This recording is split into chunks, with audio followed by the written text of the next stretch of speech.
پاملێری وەرزشیمان حسین ڕێی کەوتووە تا قەتەر. لەوێ ڤیدیۆیەکی بۆ ئامادە کردوین لەسەر جواننووس و خۆشنووسێکی تایبەت کە کووردە، لەوێ شوێنێکی گرنگی پێسپێراوە، ئەم پیشۆمەهارەی خۆی لەوێ بەرجەستە دەکا. با بزانین حسین ئەمەی چۆن بۆ ئامادە کردوین کە سپاسی دەکەین، پێکەوە بینەریە و ڤیدیۆش دەبین.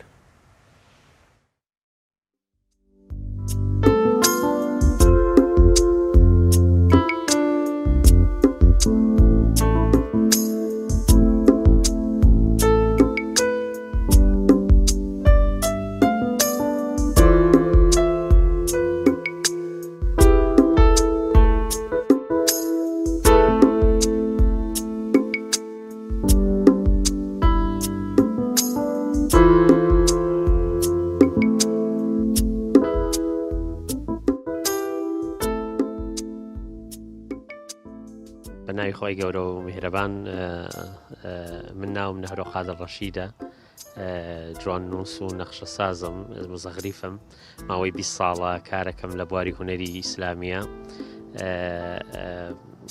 بەنسبەت کاری ئەم کارم کە لە وڵاتی قەتەر لە پایتەختی دەوحا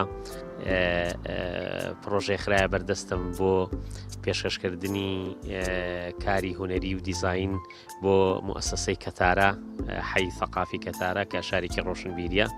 لە دوایەوەی کەوا دیزاینم پێشکەشی ئەم موسسەیە کرد بە خۆشحاڵیەوە، ئەلحەمدولیلا لەناو ئەو کێبڕکێیە توانیم ئەو کاری من هەڵبژێرێت بە بانگێشتێکی فەرمی. ئێستا ماوەی ئەوە زیاتر لە 2 مانگ و نیوە لە دەوحەی پایتەختی قەتەرم بۆ جێبەجێکردنی کارێکی هونەری لە حەی سەقافی کەتارە کە ئەم پرۆژەیە بۆ کاسی عالەمی ساڵی ئایندەیە.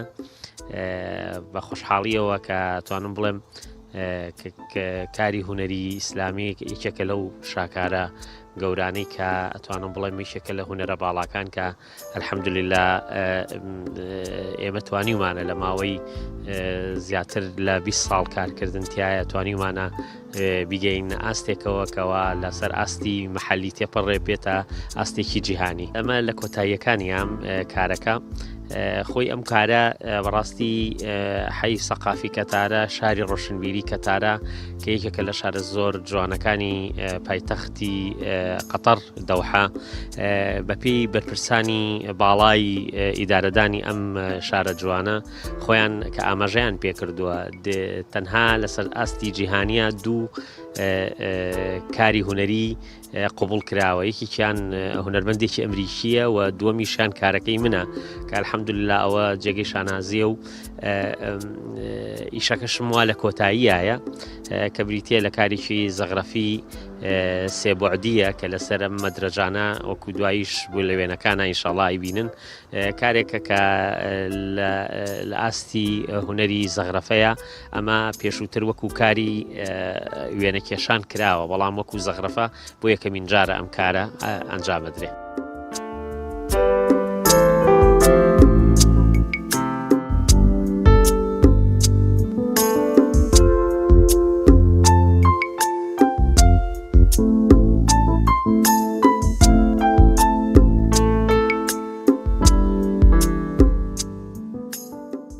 ئەم ئینجازەش بەڕاستی من حەزەکەم ئالێرەوە یەکەم جار سپاسی کەناڵی ئاسمانی پەیامەکەم کە ئەوە دلیلە لەسەرەوەی کەوا دڵسۆزانە لە خزمەتی هونەری ڕەسەنی ئیسلامیان کە من جێگەی دەستخۆشیە سپاسانەکەم کە منتان بەسەر کردوەوە لەم کاتی کارکردنما، و سپاسیش بۆ ئێوە کە لە خەمی ئەوان کەوا هونەری ئیسلامی کە ئەتوانم بڵم هونەرێکی لەبیرکراوە، هونەرێکە مێژووی 1000 ساڵی هەیە، 1000 ساڵ یعنی بەڕاستی هیچ هونەرێکی لە ڕووی کۆنیەوە ناگا بە هونەری ئیسلامی. ئەمانەی ئێوەش کە ئێوە هاتوون، ئەمەش خۆی لە خۆیان جێگەی دەستخۆشیە و ئینشاءڵڵا بێتە هۆی ئەوەی کەوا بەردەوامی لەسەر ئەم کارانە ئەنجام بین.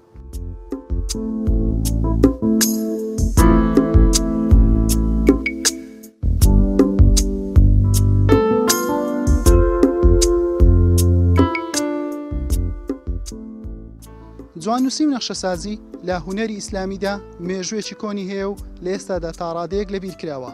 نەهرۆ قادریش یەکێکە لەوانەی کەوا دەستێکی باڵای لەم هونەرە هەیە و بەکارەکانی لە هەرێمی کوردستان سەرنجی دەوڵەتی قەتەری بۆ خۆی ڕاکێشاوە و ئەم پرۆژەیەی لە گەشتیاریترین شوێنی قەتەر پێسپێردراوە.